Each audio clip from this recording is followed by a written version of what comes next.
No. Probably the last time I saw you would have been my last semester. I shifted over to Brown and I did directing. No favor. Can you stand at the podium for 1 second so I can just test where I'm at? Yeah, it's been a great ride. Tons of underwork that we have across Connecticut. We funded last year. We funded 652 cultural Yeah. Sorry? I said I had a word. Oh, you missed it. I did. Oh, that's okay. We're looking to do more. So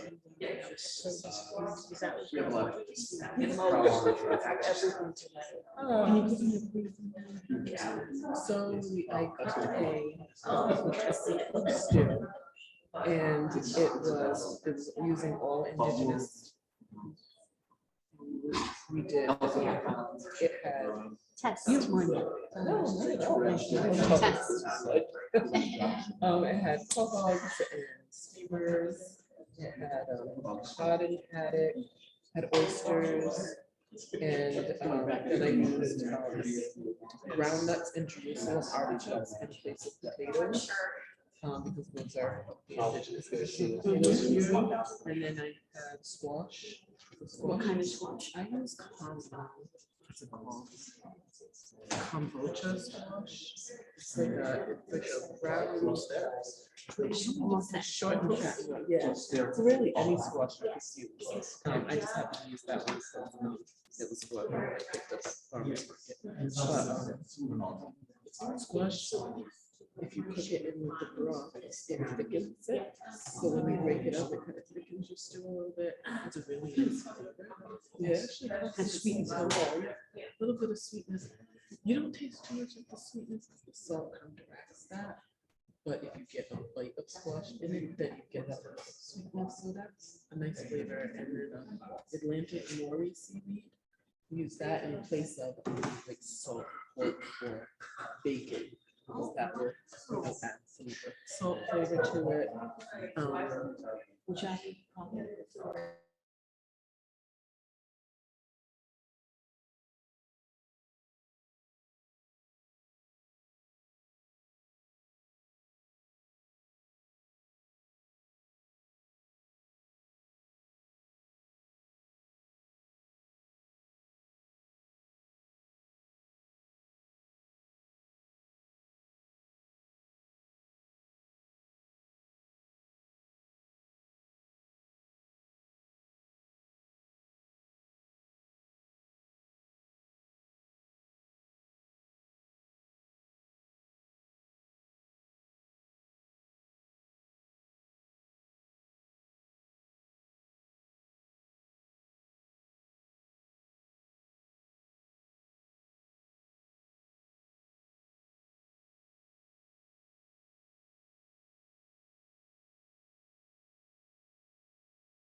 So I was able to get some to use. So I used that in Jerusalem artichokes. We have enough of one together. And I would say Jerusalem artichokes really good at the ground nut. It's fine. It's like potato. Jerusalem artichoke has a sweetness to it. And the groundnut's kind of fruity. Yep. Thank you, everyone, for joining us today, whether in person or online, for this talk in honor of Indigenous Peoples Day. We will first hear from Dr. Jason Mancini, who will explain his process researching and contextualizing the anonymously published Narragansett Chief. Following the presentation, Silvermoon LaRose will offer a response, and we will open it up for a question and answer period. And now I'd like to introduce our presenters. Dr. Jason Mancini joined Connecticut Humanities as Executive Director in 2018, where his focus is strengthening organizational partnerships, engaging diverse audiences, and anchoring Connecticut's placemaking, public history, and integrative digital initiatives. Jason is also co-founder of Accomaut Educational Initiative and the former executive director of the Mashantucket Pequot Museum and Research Center. During the past 30 years, he has worked with tribes and indigenous peoples of Southern New England, Alaska, Hawaii, and New Zealand. He is an ally to these communities and works to build awareness of indigenous rights and histories within non-native contexts. Currently a Mellon Visiting Fellow in Slavery and Justice at Brown University, Jason served previously as Adjunct Professor of Anthropology at the University of Connecticut, Visiting Assistant Professor of Anthropology at Connecticut College, Visiting Assistant Professor of History at Brown University, and Social Sciences Instructor at C for Sea Education Association. Jason holds a Ph.D. in anthropology from the University of Connecticut with expertise in the archaeology and ethnohistory of New England.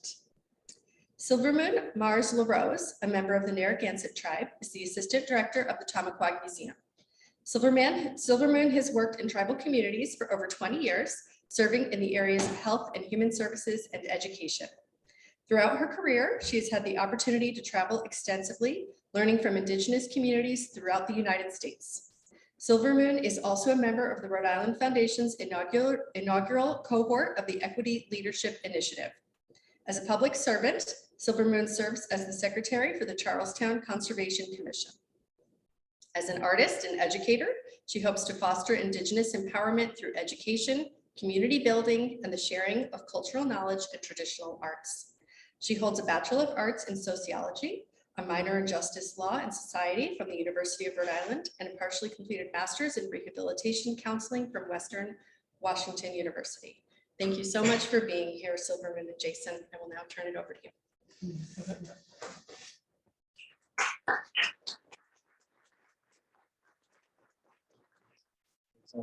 It's great to be here. Thank you all for coming on this important day, acknowledging the stories and cultures of Native people. This is one of the first presentations I'm giving on this topic, and I'm really excited to share my relatively new research and discoveries. For those of you who've seen some of my work before, I'll cover a little bit of it as a placeholder to sort of orient everybody, but I do want to sort of talk a little bit about that overview of my work, this new narrative that has been recovered, the methodology for understanding the source and importance of validating the text. There's a lot of new information. It's an almost 200-page narrative, lots of activities and voyages. I'll cover some of those. And I want to also sort of highlight 3 generations of Indigenous experience. Covers a period from 1760 to about 1830. And then towards the end, I'll highlight the significance of these narratives, not just for Native people and communities, but in a global context. So the work that I've done over the last 30 or so years has really been oriented towards the tribal communities in this region. And having worked in archives and with Native communities during this time, there have often been gaps in the archival record and unexplained absences of Native people. And I realized this in going through many reservation and tribal records that are maintained by the state, by the federal government, and in small repositories like town halls, military records, and so on. And what I came to realize is in reconstructing the communities, the individual family and community biographies of the tribes in this area, it became clear that there were gaps. There were lots of people, but then, especially for men, there were these long absences. And that had been explained for years as, oh, they're out in military service, there's a religious migration, they're doing farm labor on English farms in the area. And it wasn't really until I came across the customs records, which are government issued or maintained records in the regions ports of commerce, where I learned about seamen's protection certificates and surrendered crew lists. And what these were documents that essentially were issued to every mariner. The seamen's protection certificates is essentially a passport to protect them from being impressed by the British Royal Navy in the early days of the American Republic. Crew lists were also maintained.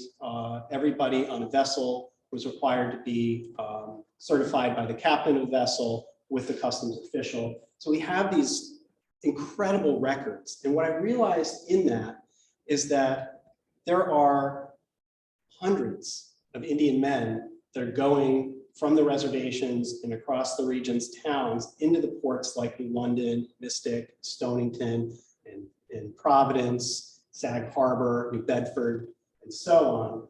And they're getting on vessels and they're going out to sea. And one of the exciting things, this began to explain some of that disappearance. Certainly white overseers, people charged with managing the affairs of the tribes, would go to the reservations and essentially say, the only people here are old women, crippled men, and children. All the able and smart men are gone. Places like Mohegan, they would say, the young men go to sea and die. So at least there's a reference or a direction where that energy was moving. And so we begin to cover a little bit of that disappearance. But in order to really get into these records with the customs documents, I created these large databases with my staff and interns. In part, this was challenging because the records are maintained in alphabetical lists. So you can see people, but not together. So we transcribed all of these 6,000 names, put them into a database, and resorted them and discovered that there were these clusters, these groups of men going to the ports and being issued seamen's protection certificates. I know that's not particularly clear. Let me make sure I have these here. Here are a pair of Pequot Indians from Groton in 1796, Peter and Ben George. These are recognized chiefs and counselors of the Pequot tribe at this time. In other documents, tribal members from Stonington. Importantly, these three men don't ever show up in Eastern Pequot tribal records. In fact, 90% of the men that show up in Indian men that show up in customs records never show up in any tribal records, which is an important part of understanding the invisibility of these folks. Here we have a group from a wider geography, Warwick, Groton, and Charlestown, Rhode Island. The only person here that's a tribal citizen is Augustus Harry, he's Narragansett. And then we have larger groups. These men are all going to court on the same day and being issued certificates. Then they're getting on vessels. And that's where these crew lists come in. This is a crew list for the ship Connecticut that sailed to the South Atlantic Ocean on a whaling voyage in 1832, 1833. And on this voyage are 3 Mashantucket Pequots and 1 Mohegan. So we can demonstrate that there's this cohesiveness and community continuity where vessels are being treated as more like extensions of the land. And they're used to articulate these social networks of Indigenous people, not just from the land to the sea, but around the world. And so I began to explore that a little bit and take that to the next step that I could, which was, if I can find these men on a vessel, what can I do with the vessel? And that's where I started looking for logbooks. And if we have a logbook, and this logbook is from the ship Connecticut here, from this crew list. This is maintained in the New London County Historical Society. And for those of you who have looked through logbooks, they can be incredibly boring. It's winds, it's the swells of the ocean, it's how many reefs on the sheet. Occasionally, there's a whale sighting. And even more infrequently, there's something really exciting that happens on the vessel that's captured in the midst of hundreds of pages. For me, though, probably one of the most important pieces of this story is right here, and nearly invisible, and that's latitude and longitude. Almost every day, there's an accounting of latitude and longitude. And if we have that, we have global positioning, okay? And that's where we're able to take that ship Connecticut and see how it sails into the South Atlantic and back up to New London in this figure 8 shape. And importantly, we can start to put Native people in this global space, and not just on this one vessel. There are dozens of vessels in these whaling grounds and in these ports around the world, and they're building and articulating communities at sea and across the world. And so what I've started to do is not just take the understanding that these folks are present and they're moving around, but what else can we do with that? How do we give shape to their lives and contextualize their experiences? And so I started to look for published accounts of maritime life. There's only one known autobiography by an Indigenous mariner around this time, and it's by Paul Cuffey Jr., who's both a Wampanoag and Pequot descendant, who wrote an autobiography in 1839 and talks about his 30 years at sea. And it's a very tiny little narrative. It's only 20 pages, but it gives a sense of his global activities. He's on 40 different voyages in this 30 years at sea. So it's not somebody going out to sea and coming back on the same vessel. We start to see that with him. But because of the brevity of this narrative, it's hard to really get a sense of the shape of his life and experience and other people in his orbit. Then I started looking at other narratives. This is written by Francis Allen Olmsted, Incidents of a Whaling Voyage.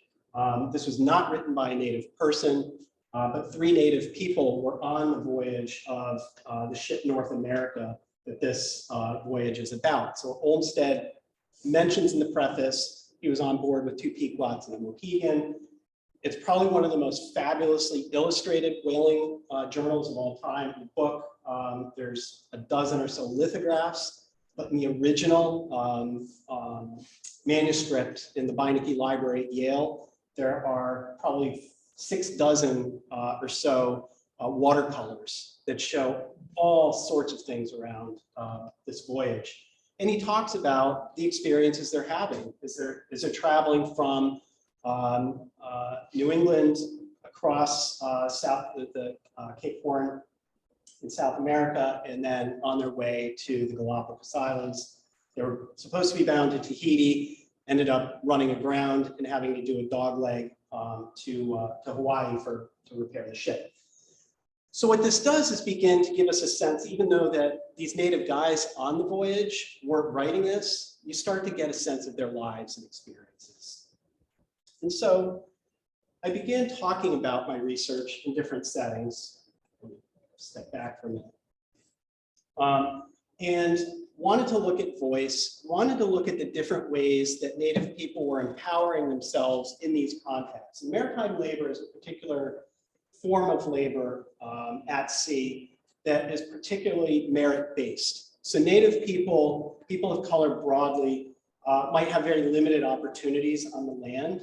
At sea, there are all sorts of opportunities for promotion, opportunity, and we see men not just as ordinary, not just as boys and stewards, but ordinary seamen, able-bodied seamen, mates, captains, ship owners. All of these things become possible in this context. One of the other areas that I wanted to explore were in search of these accounts were through newspapers. And I found this incredible account that from a New York Times news article in 1931 about a manuscript being found on a farm in Kansas about Charles Lansing. It was written by Charles Lansing, describes him as a pirate and slave trader. It talks about the manuscript being bound and edited as if the publisher had changed his plan of publishing at the last minute. So started to put an end to that, but I spent a couple of years looking for this manuscript by calling every single historical society I could find in Kansas to see if it had moved anywhere beyond just this newspaper account. And I remained fascinated for years. And importantly, I remained fascinated because of the headline, Lansing the Pirate. And piracy is a really important part of the story that we tend to miss. The golden age of piracy in the Atlantic world was in the first quarter of the 18th century. And Marcus Rediker, who's a historian, social historian, writes quite a bit about this in different accounts, in different books. But it's really a time when this is the time when we see Black Sam Bellamy, Blackbeard, Captain Kidd, all of those famous pirate captains. And importantly, these are all white English sea captains. What we don't hear about is that 50 to 60% of their crews are people of color. And in the early Atlantic world, as these patterns of empire are developing, Spain, France, England, Portugal, people of color are disproportionately being impacted through enslavement, the dispossession of their lands, and these maritime contexts are those places where they can retake that power. Piracy was a principal vehicle. So through that, I became really interested in what is going on. We've got pirate described as Narragansett Indian in this manuscript that's been quite elusive. So I presented these narratives probably about 10 years ago at the New London County Historical Society. And one of my Mohegan friends, the tribal elder and archivist Faith Davison, happened to be there. And she came up to me after the talk, interested in the piracy piece and the Native people, of course, and asked me if I'd ever heard of a book called The Narragansett Chief. And I said, no, I hadn't. Never, in all of my work, I never sort of crossed paths with this manuscript. And so I went home immediately and Googled it. And I was able to find it in Google Books. And so this is the title page, Narragansett Chief or the Adventures of a Wanderer, written by himself as an autobiographical narrative. And then this name Isaac Pierce shows up. And it shows up on every copy of this front page. We've got publication information, and it was published in 1832. So I started going through this 195-page manuscript and couldn't get over how authentic it felt and sounded, and more importantly, that it was nearly identical, an identical reflection of that 1931 newspaper article. And so I realized that, in fact, as the newspaper article said, the book was never published, or the manuscript was never published. It in fact was, and it is the Narragansett Chief. So I just want to go over, I'm going to nerd out here for a couple of minutes, because I'm really trying to sort of make sure I tackle all bases here so that we can ground this book, this autobiography, in reality of the era of its time. So I just want to highlight a couple of things here. Specifically, we just went over the title, The Narragansett Chief or the Adventures of the Wanderer. The author specifically says written by himself. The advertisement in the editor is Isaac Pierce. And it's very clear in the narrative that Isaac Pierce is not the author. It was published in 1832 by J.K. Porter of New York. They published 3 books in 1831 and 5 in 1832. All of the books that they published were nonfiction.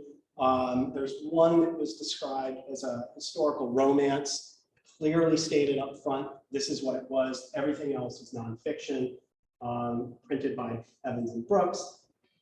Just want to point this out. It was entered according to an act of Congress, June 15th, 1832, by Isaac Pierce. And I think this is where these misattributions begin to take place. By associating them with Isaac Pierce. Within that 195 pages of narrative, description, and account, the author, the anonymous author, according to this, but we now know as Charles Lanson, he only refers to himself as Charles. There's never a last name. And importantly, there's no dates. There's only names of other people, vessel names, and descriptions of events. And yet, in spite of all of this, the Library of Congress has designated this book as a work of fiction, and Isaac Pierce as the author. So this has been this way for 190 years, okay? All the scholars that ever cited this have been basing their work under the assumption that this is not an authentic narrative.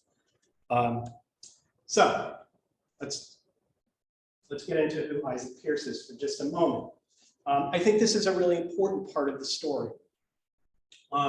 Isaac Pierce is a New York City-based abolitionist or anti-slavery leader. He's involved in all sorts of activities. His writings appear in Freedom's Journal, which is the first newspaper published by African Americans. The Liberator, William Lloyd Garrison's publication. Freedom's Journal predated that. He's involved in the National Anti-Slavery Standard and the Colored American. He attended the 20th session of the American Convention for the Promotion of the Abolition of Slavery.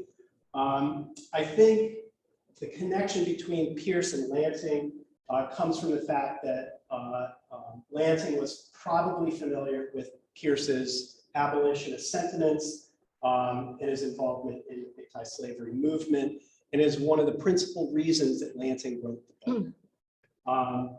So the opportunities to cross paths in New York, this is where Pierce lived and worked, but it's also the place that Charles Lansing most frequently shipped in and out of.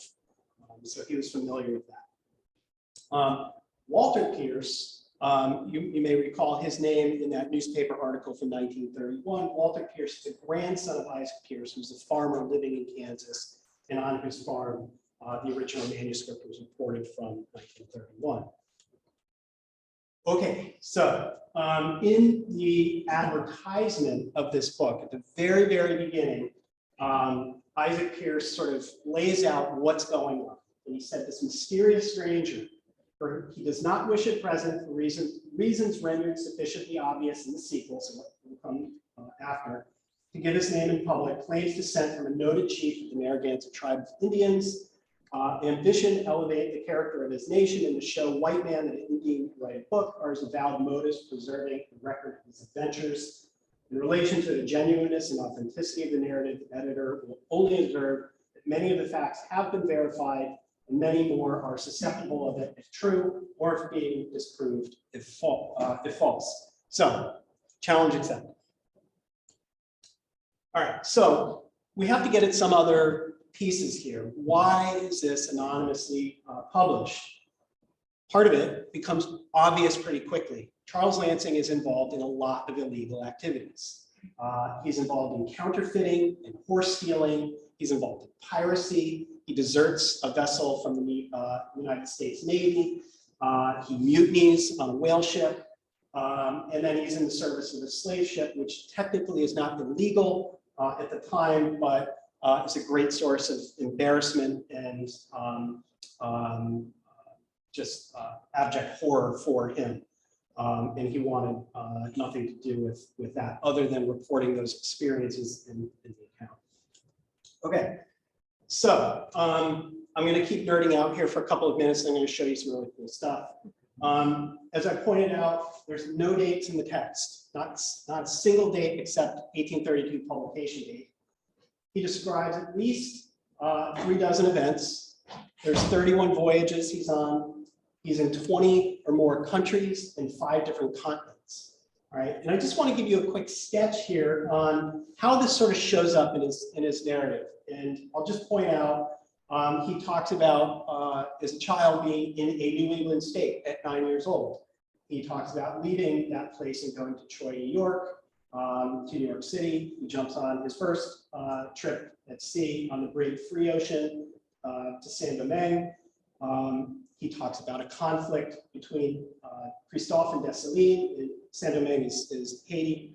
So this is around the time of the Haitian Revolution, or just a little bit earlier. Then he's on the Great Jeanne d'Arc to Havre de Grace in France. He talks about being in Argentina. You start to get a sense, like he's listing this stuff off. And I'm not going to read through every one of these, but you can start to see this begins to articulate a series of people, events, things that are potentially able to be validated. So let's just take a couple of examples here in terms of how do we start to build this timeline from these dateless things and dateless people. Let's take the highlights, the conflict between Christophe and Dessalines, Indian boys from the Sandwich Islands, and also his recruitment by President Fitch, and then travels with a peddler to a cattle fair, passing spurious bills, a confederacy of horse thieves to Stephen Burroughs. We can start to do something with that. And I'll just use these couple of examples. He talks about specifically his arrival in Saint Domingue, overthrow of Dessalines and the establishment of Christophe. So if we just do a quick Google search, we learn that Dessalines was assassinated in October of 1806 and Christophe was elected in February 1807. Those are a couple of good dates, right? 1809, 2 Indian boys from the Sandwich Islands, which was Hawaii, were making a great stir in the Christian world about this time.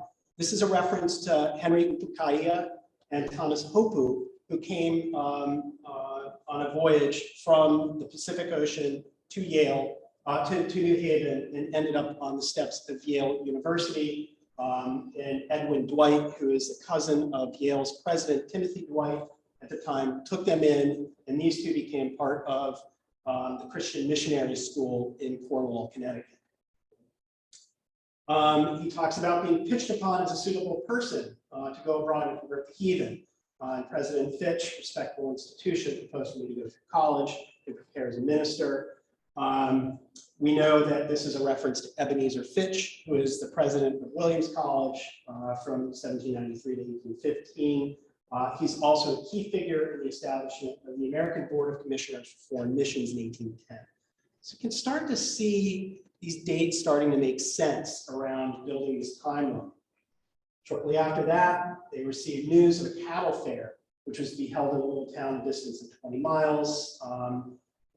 He and his peddler were desirous of attending and passing off some spurious bills, a reference to counterfeit. There are 13 newspaper advertisements between January 30th and February 8th, 1811, about a cattle fair to be held in Berkshire County, Massachusetts. And there's no other in the region. There's no other in a broader range of time. It's this moment. It's the first of many.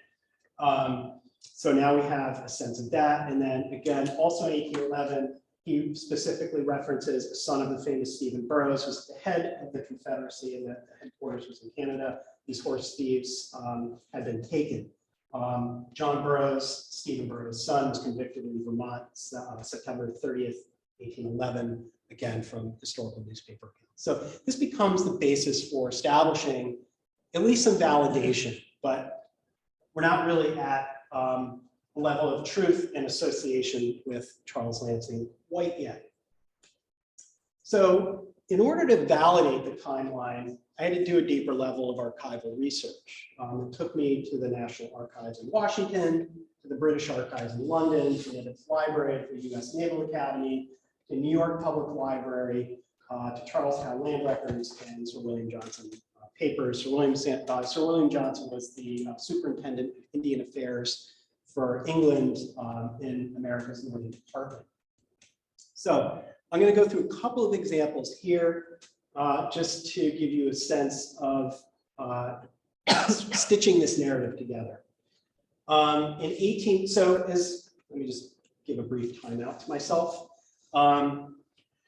In stitching all this together, I was able to sort of bring this timeline that I'm establishing for you up to about 1829 or 1830 without really having a perfect set of dates. And then I realized that there's an awful lot of things that I'm going to have to validate, and where do I possibly start with all of this? So I decided that the last voyage that Lansing was on, he talks about being on the US ship Guerriere under Commodore Thompson. I figured, okay, if I'm going to start anywhere, it's a US naval ship. There's got to be something in the National Archives. It's the US Navy. So I went to the Naval Archives, and that's where we start here. He says of this time, so we now know it's 1829. His account is he's in Rio. He shipped aboard the US ship Guerriere under Commodore Thompson and went to the Pacific Ocean. So I went to the National Archives, got the microfilm. This is really blurry and terrible, but this account, piece number 519, Charles Lansing, ordinary seaman.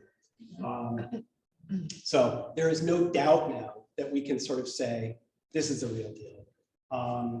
He's on the 1829 crew list, US ship Guerriere, Commodore Thompson. So that gave me the first sense, like, this is definable. This isn't some random narrative, somebody's making something up. Now I have factual evidence based in the National Archives. What else can I do here?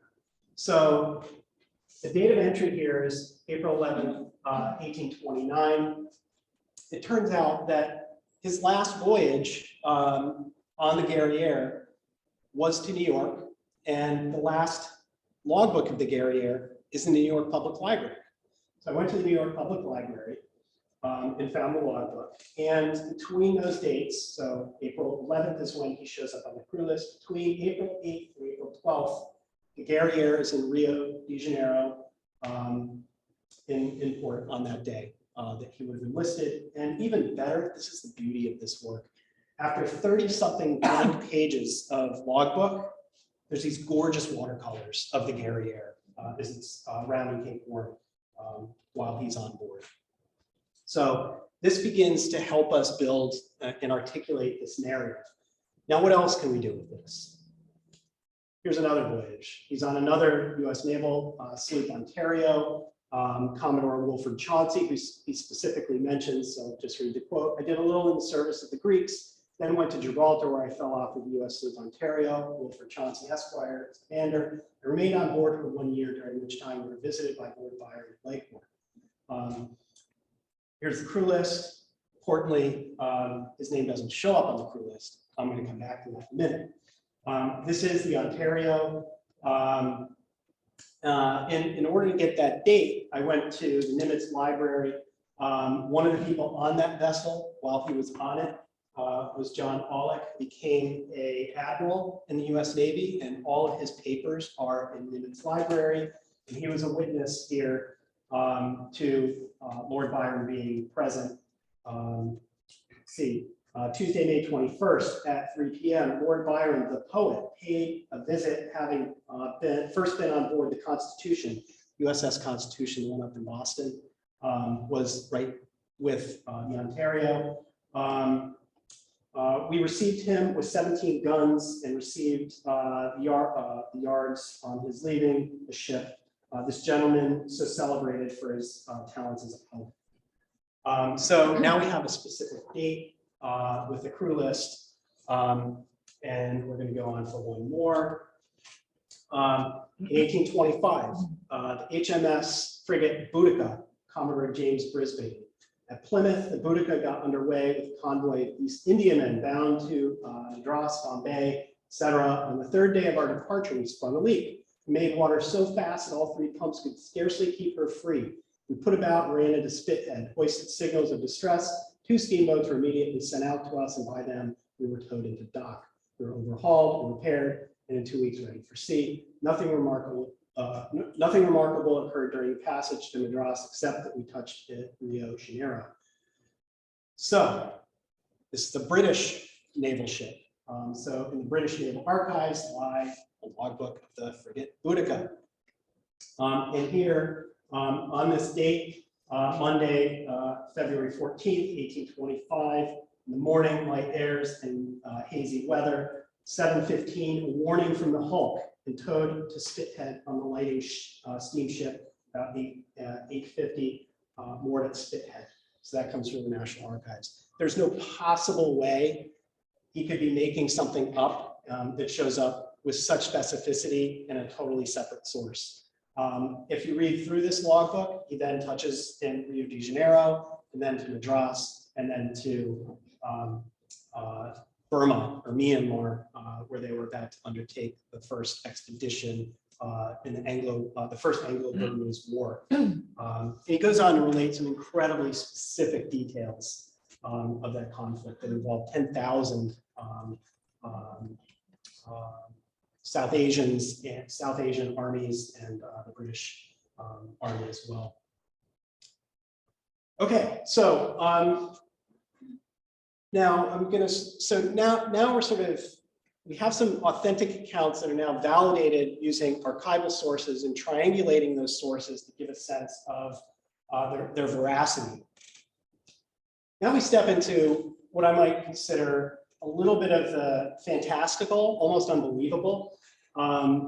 In about 1822, 1823, he's in Cadiz and has a chance encounter. So he's in the service, he spends a lot of time in the service of the Argentine Navy. And he's on an Argentine Patriot privateer called the Young Constitution. And this is during the War for Argentine independence from Spain. And they're running about in the Western Mediterranean, and they're looting these ships. They're very successful until they shipwreck during combat near Santa Maria, Spain. During that, they're aground, the ship is breaking apart, all the sailors are jumping overboard, and the Spanish are basically shooting them like fish in a barrel. And there's only a handful of these guys that survive, and he survives, and he's later incarcerated at San Sebastian prison in Cadiz. And while he's there, he's paying attention to all the people around him, and there are other prisoners in the prison yard. And he notices a man of very peculiar manners and appearance, a swarthy complexion, long straight hair, and dark piercing eyes bespoke him a North American Indian. And it turns out after a conversation with this person and going into detail, he realizes it's his father. He meets his father in the Spanish prison, and they go through counting their lives and validating these things that occurred to each other. His father had been gone to sea since he was a boy. This is the exclamatory language that's in the text. But Charles's father, who remains unnamed, I don't know who this is yet. He's in prison for fighting on the side of the constitutionalists in Spain against the royalists. He had escaped. He goes through and recounts his life, his upbringing, talking about what is likely an account of Oneida, at a minimum, a Haudenosaunee, which are the Iroquois nations, and the possibility of having an Oneida mother. His parents decided when he was very young that he should be educated in the English style, which gives him this sense of both literacy and knowledge of Christianity and everything that he's contemplating and they're discussing. He talks about witnessing the death of his father, so Charles's grandfather. After his father's death, he said he had nothing to remain in the Americas anymore, and he left to sea and went to fight for Napoleon in the Battle of Acre, which is during Napoleon's Egyptian campaign in present-day Israel. He was captured during that campaign. It was one of Napoleon's losses, and he was enslaved. And during his time as a slave in this house, there was a Circassian woman and her beautiful daughter. The Circassian daughter and Charles's father fell in love, had a child, and Charles was born in Tangiers, Morocco. So just to give you a sense here of our global place, this is where Cadiz is, here's Gibraltar, here's Morocco. For those of you who pay attention to anything in the news these days, this is Crimea. And Circassia is right just to the east of Crimea and was part of Russia's campaign to continue annexing back in the 18th and 19th centuries portions of adjacent territory. Uh-oh. I hope I don't get kicked out for that. Anyway, so Charles is born in Tangiers. After he's born, they escape this situation of being enslaved. They return to New York, where Charles's father talks about a legacy, something left by his father, and that he was commissioned to go to Congress. It's kind of an interesting reference and oddly specific. All right, so what does that mean? So the reason I'm focused on New York is partly because Charles's comings and goings is often oriented to New York. Charles's father's return to New York says something very specific. And these connections to New York and the experiences of Congress the nature of these land companies are going on in New York during the just after the American Revolution. The Oneida are in the process of losing, I'm sorry, all of the Iroquois nations, I should say. So this is the Oneida, the Onondaga, the Tuscarora, the Cayuga, the Seneca, and the Mohawk. All these tribes are in dire straits of losing tens of millions of acres of land. And it's very efficiently done in a matter of 13 years. But one of these treaties, because the very early United States is not quite as strong as it will become, in part because the new states are very powerful. New York is especially powerful. And so they create, in order to satisfy the indigenous nations, in 1794, the Treaty of Canandaigua is signed that allots for the service of the Oneida, the Tuscarora, and the Stockbridge Indians land bounties that they could claim after the war. This is a reference to that commission to go to Congress. It's a very specific call out to this treaty. So again, sort of anchoring in these realities of conflict and empire right here in the New York region. Okay, so when they're in prison, Charles's father describes his father, Charles's grandfather, as one of the greatest chiefs of the Narragansett tribe of Indians, which is where we get the title of the book. But he doesn't even get to this part of the story until almost the end of the entire manuscript. So 160 something pages into the book, we get to this really significant piece here. So Charles learns a little bit about his roots and his Narragansett ancestry. And so it pushes us back to, I'm trying to articulate what time period is this. So Charles is probably born, from what I can deduce from his signposts around his age and the events, he's probably born around 1799, 1798 maybe, which puts his father a generation earlier, and his grandfather even earlier than that. So this puts us probably into the mid 18th century. And the Narragansetts are undergoing a variety of changes to their tribal community and the experience of colonization.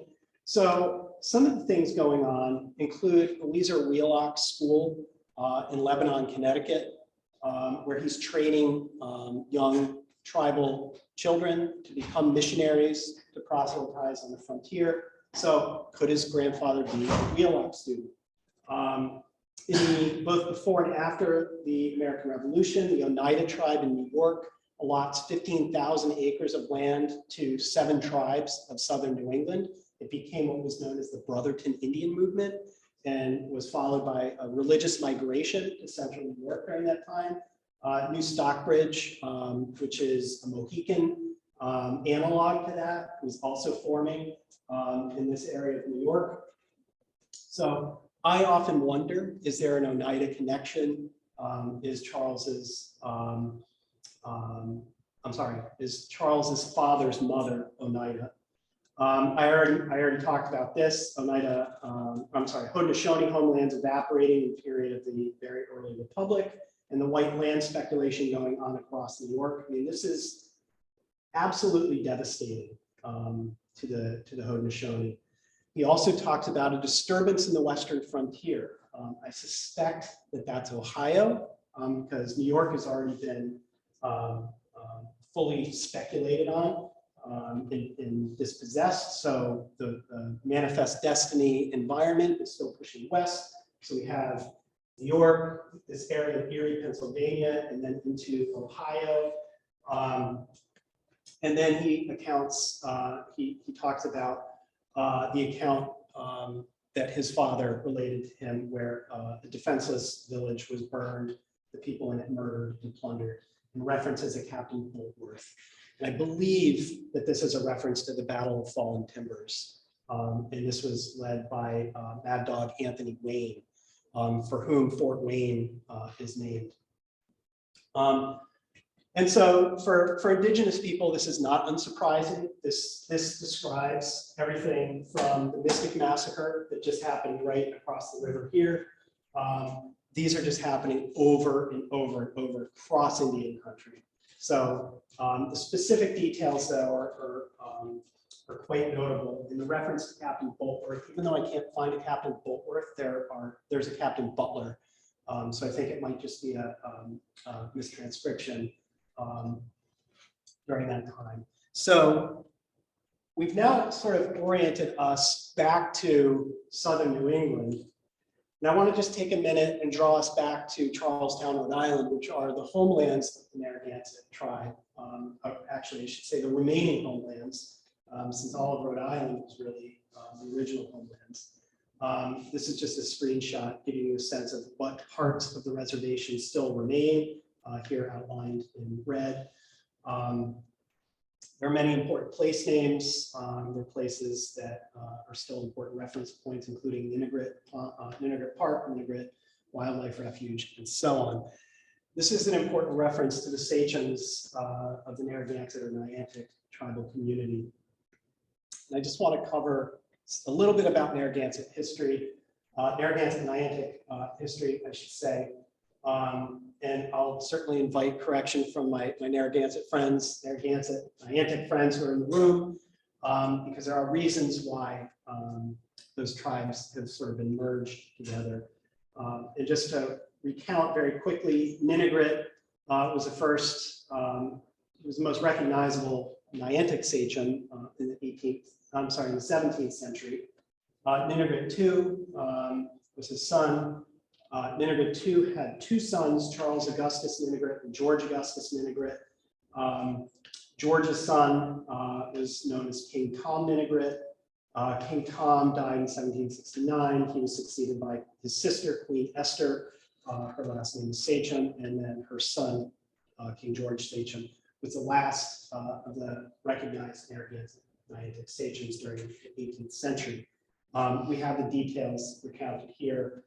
In Ezra Stiles' itinerary from 1761, Ezra Stiles was president of Yale University. He became quite obsessed with counting Indians in this time period of the 18th century.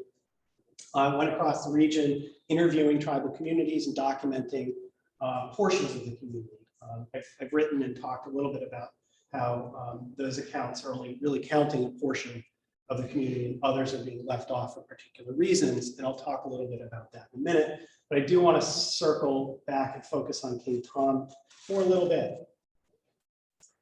So King Tom, he was born in 1736. He assumed the sachemship at age 10 in 1746 when his father died. He's probably most known, perhaps notoriously, for the number of land sales he transacted out of Narragansett possession. So his first sale was in 1758. Between 1758 and 1760, there was a leadership dispute with his cousin Charles Ninigret over the sachemship. It ended up being settled, where Charles was provided some money and turned over all of the rights and resources of the sachemship to King Tom. In 1761, he married Mary Whitfield, also known as Moll Drummer, in Newport. From what I can tell, there's very few accounts that I can find, but they had a son named Thomas who was born. In 1766, I'll get into some of the details of this, but he was deposed as a sachem because he sold far too much land against the will and purpose of the Narragansett tribe. A year later, he divorces Mary. Mary moves west with her son, and in 1769, Tom Ninigret dies. So just to get a little more specific, I combed through Charlestown land records somewhat obsessively myself and found so far 54 land transactions from Tom Ninigret to neighboring white landowners or people he was indebted to. He lived a fabulously splendid life with all of the provisions and accoutrements of colonial civility and wealth, throwing and hosting great parties, building large homes. He built his own ship. He didn't build it, he had it commissioned and built. But in these 54 land transactions in a decade, he sold out of Narragansett possession 5,800 acres of land. And he was doing it so rapidly that he was selling the land away from Narragansett tribal members who were living on the land, building their homes, cultivating the fields, using their adjacent properties to access the salt ponds for fishing, fowling, clamming. This was their lifeline. Very, very important. And you can see the numbers of acres going away so fast that Narragansett heads were spinning. And so they were appealing to both the colony of Rhode Island and to Sir William Johnson. And what this precipitated in the early 1760s was a major faction or division of the tribe that some scholars have called the Sachem Party versus the Tribe Party. Sometimes it's the anti-Sachem faction and the Sachem's faction. I'm not going to get into all of this, but there are a lot of back and forth with the Tribes Party petitioning the colonial legislature in Rhode Island to stop Ninigret from selling land. And they, in typical fashion, and I think in part because there are very important and powerful land companies working in Rhode Island, especially the Atherton Land Company. So it was in their best interest to delay and deny Narragansett request to stop the transactions. All the while, Ninigret is continuing to sell land out of Narragansett possession.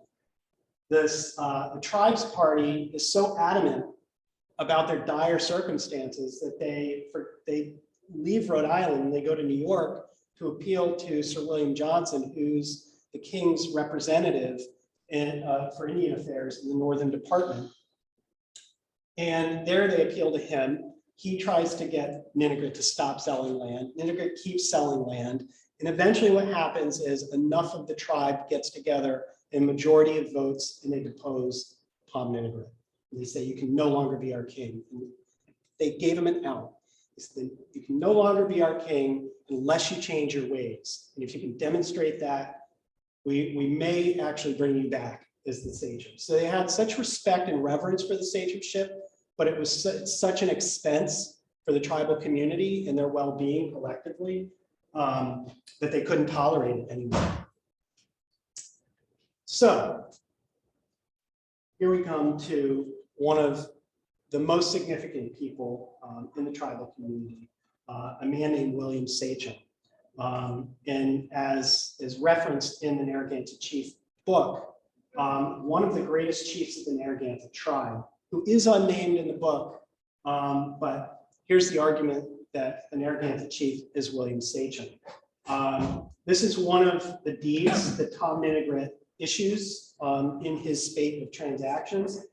Amongst those 5,800 acres and 54 transactions, only one transaction goes to another member of the tribe, and it's to William Sachem. His beloved, in consideration of the love and goodwill and affection I have and do bear unto my beloved uncle William Sachem.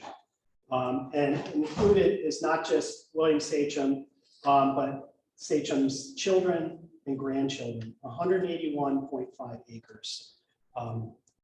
So this is really an important piece of the puzzle. So who is William Sachem? Among the Narragansett leadership of Tom Ninigret, who's the sachem, there are 5 counselors or chiefs. One of them is William Sachem. After Ninigret's death in 1769, the 5 counselors have to, towards the end of his life, they're beginning to pay off all of his just debts. And in the process, and by the early 1770s, it turns out that of the 5 counselors, 2 were dead by 1772, and the other 2 remain active in tribal affairs in Charleston for many, many years. But only William Sachem appears to be the anomaly here. So he's responsible for settling King Tom's just debts in his estate. In 1772, he refuses to sign a final deed, and it obstructs the sale of more tribal land. It upsets the colonial authorities in Rhode Island.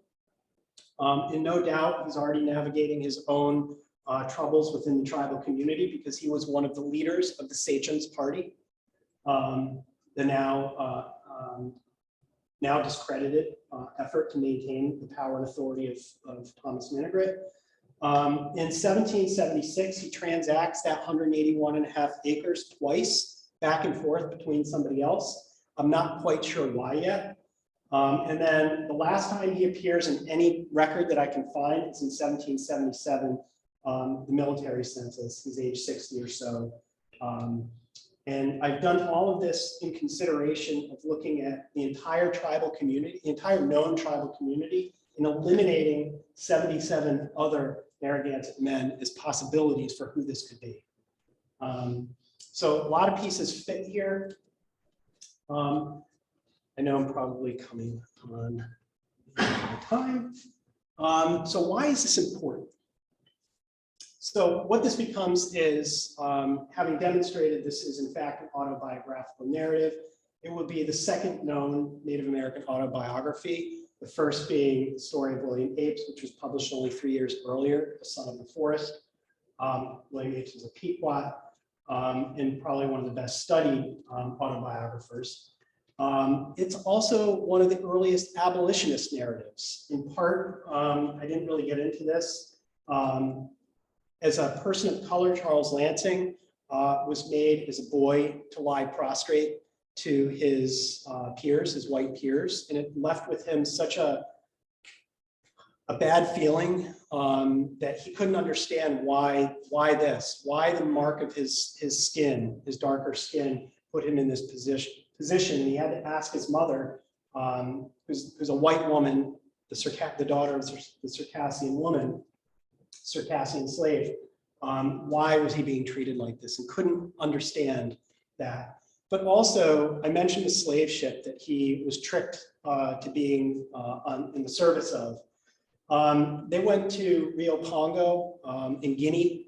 They brought on several hundred slaves, and as they were leaving, they came into conflict or into the sight of the British frigate Sibel.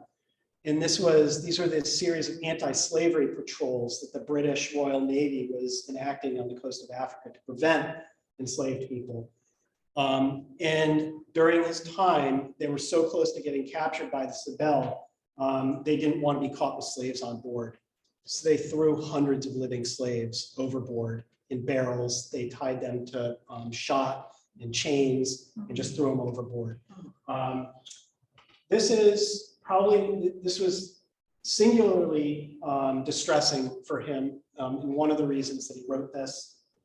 But there's only one other account that I've been able to locate of this kind of willful murder of living people. We all know the horrors of the slave trade. Often slaves are dying in these poor conditions and are thrown overboard. But living slaves being thrown overboard is entirely something different. The only other time that I could find an account of something so gross is called, in 1781, the Zong Massacre. And it's an event that took place in the Caribbean, and it is what turned the British public opinion against the slave trade. So I think part of the purpose for Charles writing that and for putting it into the hands of Isaac Pierce was this specific narrative to turn American public opinion against the slave trade. I think it's also important that we start to see 3 generations of a Native American family and their experiences, and we can look at the colonial experience, or the experience of the settler colonial state on Native people. So we see from a sachem, from one generation who's in the sachemship to the next generation who's a slave, and the next generation who's sort of wandering.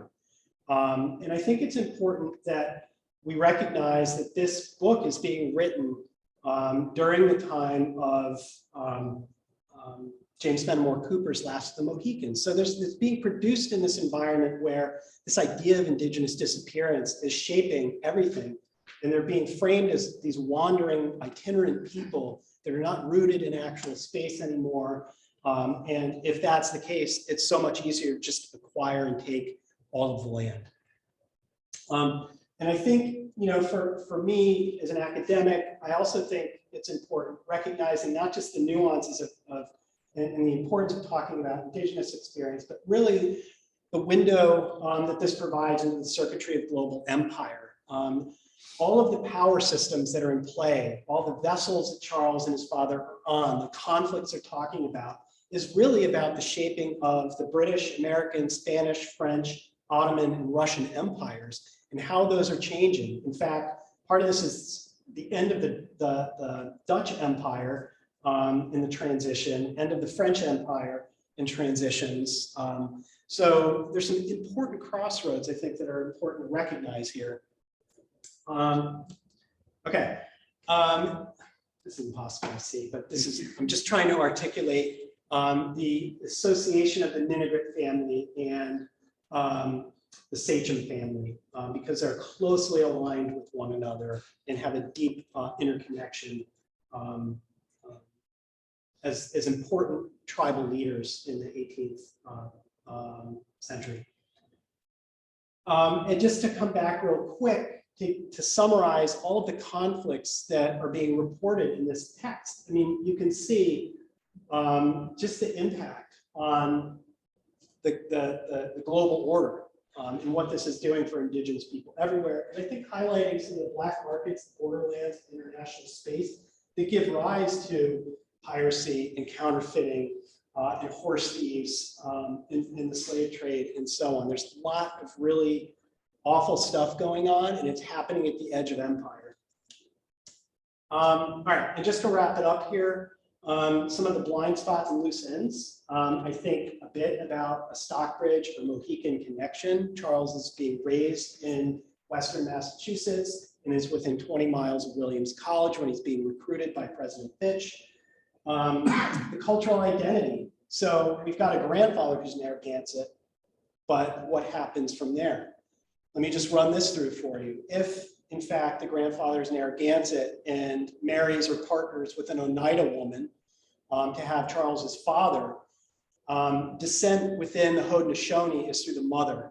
The matrilineal clans govern everything. So Charles's father would not be Narragansett, he would be Oneida and or any other of the Haudenosaunee tribes. Charles's mother, we've already established, is the daughter of a Circassian woman.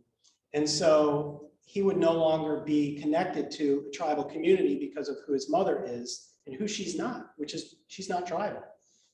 So even though appears to be and considers himself to be a native person, he no longer is considered Narragansett or Oneida or Haudenosaunee, but is one of these people I referenced very early on, the 90% of Indian people who never show up on tribal records.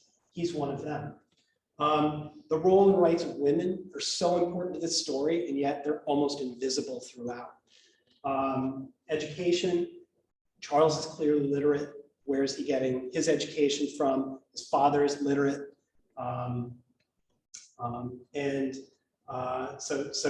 I question education. There's a reference to being in a seminary. There's a reference, one of Queen Esther's first acts of trying to restore the tribal community at Narragansett was to build a schoolhouse for, and specifically the education of Narragansett children. Prison records, I think, in Cadiz are going to be the key to understanding who Charles's father is. There's an important time in Rio where Charles serves on His Brazilian Majesty Dom Pedro. And of course, I'm still obsessed with where the original manuscript is. So I'm hoping that the more talks like this that I give, the more people are going to try to find this thing. And I always have to question, where is Charles after 1832? I do have one more slide. This is a voyage map of all of the different places that he went. Just to compare, this is Paul Cuffey Jr.'s voyages, his 40 voyages and places he went. Hard to see on this map and on the scale, but there's little colored green and yellowish dots all over the place. give you a sense of global space. And thank you for your patience and your attention.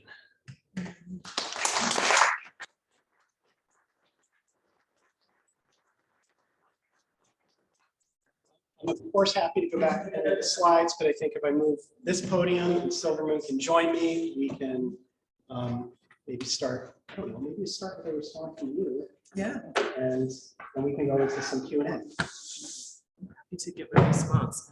I've been excited about Jason's research. One, because isn't it a little bit cool? Just like, this is like real life national treasure stuff where we're digging into history and finding and discovering new things. That's really exciting to me. When Jason recently presented this to our tribal community, we invited a group of Narragansett people to hear and reflect. What really came from a lot of people was just visibility of Indigenous people at a time when we're constantly being erased from all narratives. And here we have an individual who is traveling internationally, who is involved in some really, and just present at some really big historical events. And then he harkens back to his father, who he's meeting, you know, in a distant location, who's been in other places of the world, who's harkening back to his father, who came from, you know, all manner of places. And it just shows the dispersal of Native people in many areas, in many spaces throughout history. And that's really, maybe not exciting, but I can't think of the word I'm looking for. I think it's just that it's important to know Indigenous people in all spaces, in all times. And that's huge. I was taking notes again. I got 50,000 notes. Every time I hear, this is my third time hearing this presentation. Every time I get more notes and more thoughts. And I think a lot of themes come up that I hearken back to. And one is the issue of identity as an Indigenous person, because what stood out to me and what confused us the first couple of times we heard it was that original newspaper article that talks about finding this manuscript. And it states Charles Lansing, it gives the name as being Narragansett and Negro. And then we see if through the research, if we're connecting to his own story about who he is, how did the Negro identity be placed upon him? He himself is, you know, descended of Narragansett, possibly Oneida, a Circassian woman. They're in Morocco. Does he have like one drop? And we're hearkening back to that one drop rule. Because at that time, it was like, it only took one drop for you to be identified as Negro. But we know in the history of Indigenous people, particularly in the New England region, that identifying people as Negro has been used to erase them as Indigenous people. That is part of the history here. And being of mixed descent does not erase who you are as an Indigenous person. But we see that in this story. So that, I hearken back to that as being how he ends up inevitably being identified. The Wheelock School that you mentioned brings up thoughts around Native people being trained to proselytize to Native people. And we see in early records around New England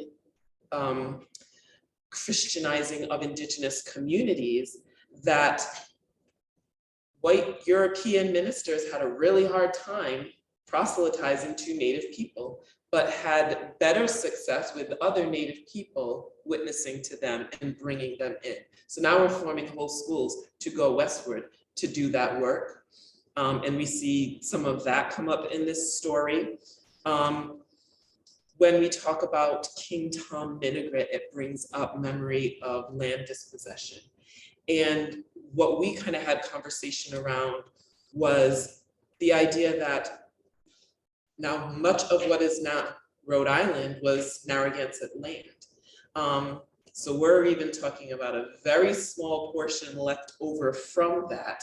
We're talking mostly around the Charlestown region, and this land owned by King Tom Ninigret and his constant sale of land away from the community. The very name King Tom Ninigret, we did not have titles like king. And the benefits afforded to European kings, that kind of control of land, ownership of land, that is something that was not traditional for us. Our land was held by our people. It was the community's land. He did not, from an indigenous perspective, have the right to sell any of that land, which I believe is what led to that divide between the tribe and the tribe party and the sachem party, is because we were fitting an idea of land ownership in indigenous space, where that was not the case, which is why the tribal body rose up against that. And I have read some of the records, especially around the leadership of Samuel Niles in fighting. He was recognized as the first minister of the Narragansett Church. He wasn't the first. There is another person, and it comes up both ways in the record, Simon James and James Simon. So whether, what his actual name was is unclear, but he was a Pequot minister, and it was the Baptist church that wanted him in the leadership of the church, and the community was like, nope, we got Samuel Niles, who's one of our own, Narragansett, and they followed him. And so eventually they ousted Simon James Simon,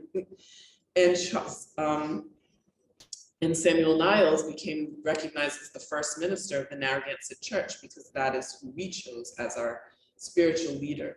Now, in that history, this Christian minister, Narragansett man, was also very politically involved in the tribal politics and governing of the land that was being held communally by Narragansett people. We are living there, we are farming that land.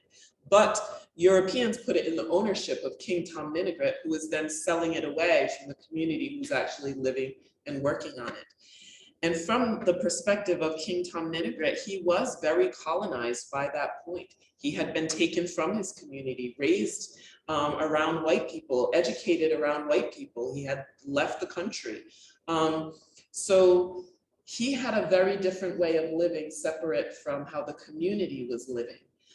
He even held Native people as slaves. When they're doing the Center for Slavery and Justice, doing their research, and I found a record of King Tom Ninigret, who was looking for his native slave, who would have been one of his own people.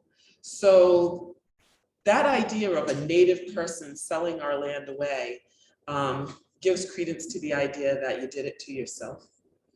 But it's not really fair to put that kind of message out there when the community was fighting so strongly against it, and it really was the ideals of colonization and the empowerment you gave to him by titling him king that sold our land away from us, and the loss of that. So these are just some, I gotta find some more notes, but because you may have questions, I'm not gonna talk for 10 hours.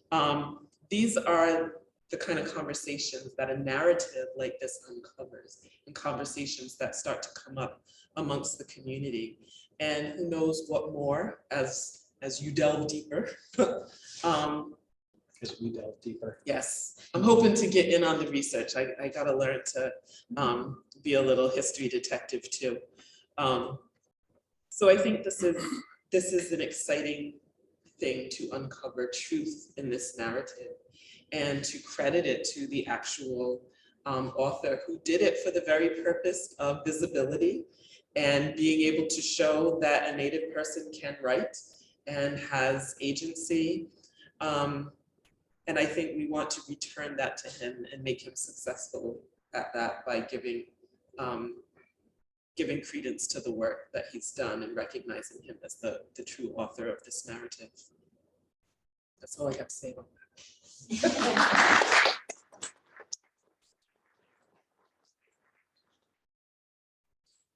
So do we have questions?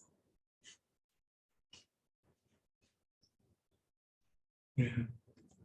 My wife just says it's a lot to absorb. Isn't it though? I told you 3 times, Yeah. and I'm still taking in new things every time. Yes. I don't know how you talk so fast. I was trying to keep up. I guess I have to slow down. There's so much more I could say. I have to constantly. I know scale it you, back. you were minding the time and I was like, oh my gosh, he's so fast. Are there any books that we could read about this stuff that we can get?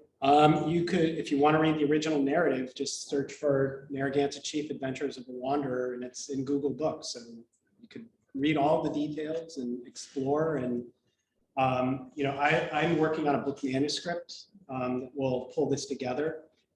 I want to continue working with the Narragansett tribal community to figure out, where other archives are. There's still a lot of gaps here that I think are important, and I think it's going to be important to have a Narragansett perspective that sort of undergirds this effort in making sure that tribal voices are present in the interpretation.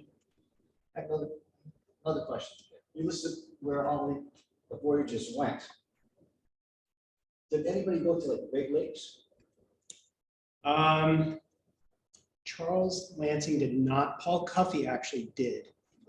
He shows up on, I think, a steamboat in the Great Lakes. He talks about going to Detroit, and he had relatives in New York.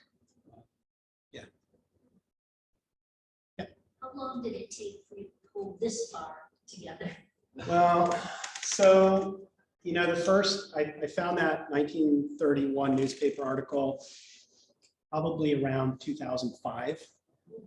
And it just seeded something. And I continued all of my work. And then I think in about 2012, I gave a talk at New London County Historical Society when I made the connection between the newspaper article and the Narragansett Chief book. And so I worked on that a little bit and sort of accumulated archival resources, but really the opportunity that I had to spend last semester, I became a fellow, visiting fellow in the Center for the Study of Slavery and Justice at Brown. And in that 6-month time period, I was able to really dive into some of this work and made some critical links that I was able to get to the New York Public Library, the Nimitz Library. I got to review, I'd had all of the HMS Boudica records for years, but really didn't have time to pour through all of them. And I started mining them and made some of those key connections that sort of validated this and just kind of instigated sort of me revisiting this in a more serious way. And then really, when did you see my presentation at Brown? June? Yeah. Like June. I didn't have anything on William Sachem in June.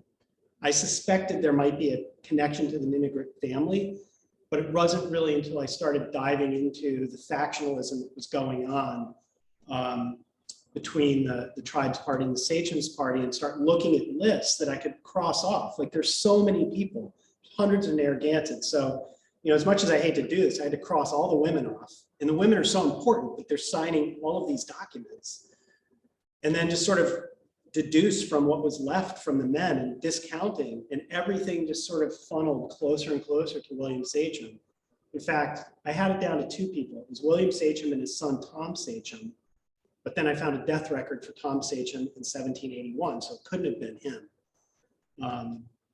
And then everything continued to build up towards William Sachem. And that's what I'm working from now. Like, I need to be proven wrong at this point, but if anybody can find more records, that I'm anticipating will only reify, my conclusions at this point. And records for Indigenous genealogy are really difficult. They're not well kept. And the re-identifying of people, name changes, whether it follows your father's line or your mother's line. So all of that makes it really difficult to then kind of figure out how that family line continued, especially with people who are traveling all over the place and leaving the area. So are those records going to be there to be able to make that clear connection? One of the things that is striking, and I've shared this with Silvermoon and others, Tom Ninigret died in 1769 under what appear to be strange circumstances. Fell off a horse and died. But it was under duress. There was a lot going on. He'd been deposed. His life was falling apart. He was divorced. His wife and child left. But then Queen Esther became the sachem of the tribe. And she was only the sachem for, from what I can tell, maybe 6, maybe 7 years. And then she died, and her son, George Sachem, became sachem of the tribe. And he died after a tree fell on him, after a very short tenure. So between King Tom, Queen Esther, and George Sachem, they all died within 10 years of one another. And from what I can find, I need to do a little bit more digging, but I've been in Narragansett Town Hall. There's not a death record. There's not a will. There's not a probate. There's almost nothing about the death of these people.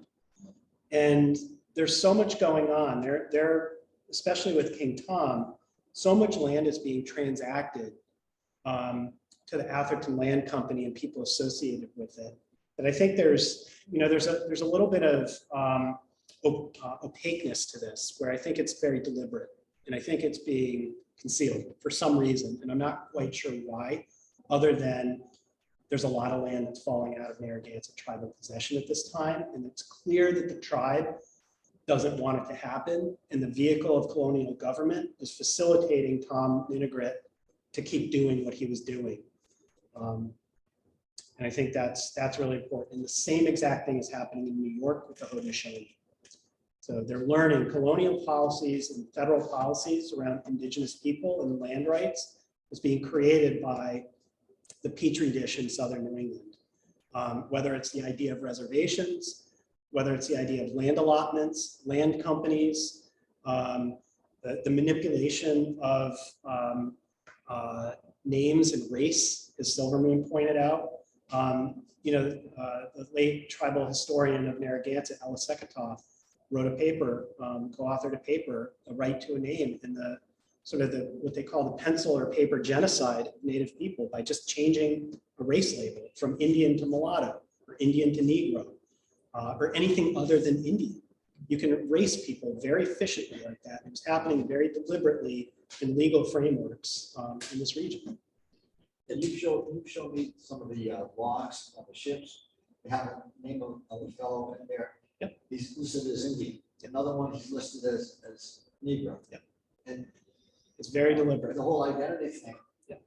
What is it? You know? Like, why does it even matter that they're keeping records of that? Yeah. But And it's the same guy. and I think that's what's so interesting, that we can learn from those records, because people were not identifying themselves. Someone was identifying them based on their looks. So they didn't come up saying, I'm Indian, and they're just gonna write that down. So that's why there are records where you can see the same individual listed different ways and on different ships, based on who's choosing that for them. It's interesting to note that all of this is happening around that period just before the break from Britain. This is just before the Declaration of Independence. So at the same time that this is happening, this land dispossession is happening, there's also that struggle against British rule with early colonists. And in the Declaration of Independence, it does not speak very highly of Indigenous people. It does call us merciless Indian savages. One of the complaints for, declaring independence from Britain was that they did not like the political relationship treaties, respect in a way of Indigenous governance and ownership, which speaks very much to this land dispossession that's trying to happen at the same time. When you were talking about William Sachem refusing to sign land deeds, obstructing those sales, and then later changing deeds, it makes you wonder if there's some, trying to hold on to land when those powers are changing from Britain to colonial, and also the suspicious deaths of individuals during that time of changing over. when we were talking about it, what it brought back was, what it brought to mind was thoughts of the novel. If you haven't read it, check it out. It's called Killer of the Flower Moon, where they are killing Osage people for land, for their oil that's on that land. So that's not the first time in history that these things could have happened. So it just, we're opening up this whole closet of goodness knows what. It's very interesting. It's just very interesting. Lots more mysteries to solve. Has it led to any reparations? In Chaucer Island. I'm sorry, what did you say? Anywhere. No, it's too, this work is brand new. Yeah. But I think what it's stirring is a conversation I had the other night with tribal members was, how can some of this land record research be looked at in terms of reconstructing a land base, but also understanding not just the cultural landscape, but the environment in which the tribe was dispossessed in the first place, in the machinations of colonial enterprise, if you will, that led to this, that became a vehicle for tribal dispossession. The tribe has always been incredibly conscious of their rights to resources. As long as I've been working with the Narragansett community for 30 or so years, access to the salt ponds has been huge. Access, as we all know, I think it's becoming more and more prominent now. The wealthy people along the coast are preventing access to these critical resources. And one of the deeds that I did find in 1773 actually specifically preserved rights for Narragansetts to access the salt ponds for fishing and drying their seines or nets. It was important enough that it was codified in a deed. Those rights, the Narragansett tribe has always been very deliberate, where possible, to articulate and call out those rights in legal settings. And yet there have been repeated efforts to obfuscate those types of things. If it's a matter of hiding it or somehow erasing it or changing. There's another study I did at Mashantucket was focused on land records that contain the word fee. Simple inclusion of the word fee, which is a reference to the absolute right and title to somebody's land, because the Mashantuckets hadn't reserved the fee to the land, allowed English settlers to use that land for grazing. And that became a vehicle for saying, well, you didn't have the fee, so we have the right to graze, and therefore we're going to build a house, a barn, and all this. And that led straight towards the dispossession of 800 acres of reservation. It's one three-letter word, and it has all the legal meaning in the world to manipulate something. And I'll just say this, in reading through and exploring tribal voices. I've seen it at Mohegan, I've seen it among the Pequot communities, and I've seen it at Narragansett now. They all talk about artful and designing men. Artful and designing men who are willing to take our land, and they will do whatever possible to get it. That's how it's being framed and understood by the tribal people. They know they're being screwed. And it's happening right in front of them, and they don't have the vehicle. They know about it, and they know the legal means to protect it, but it's still happening. That's a very joyful place to be. It's time. We're happy to stick around and chat. You all have other questions. I don't know if there were people on the call that had questions. Great. Thank you all for coming.